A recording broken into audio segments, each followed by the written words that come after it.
За двое суток обострился военный конфликт. The conflict between Armenia and Azerbaijan. Между Арменией и Азербайджаном началась настоящая война. Historic dispute between Azerbaijan and Armenia. Ermenistan saldırdı, Azerbaycan püskürttü. Стрельба идет во все стороны.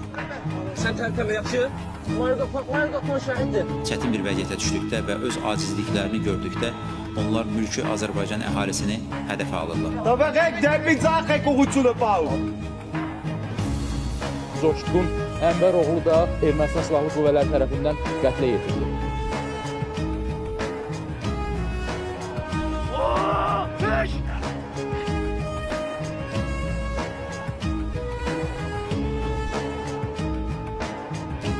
Bugün Prezident İlham Əliyev Azərbaycanda qismən səfərbərlik elan edilməsi haqqında sərəncam imzalayıb.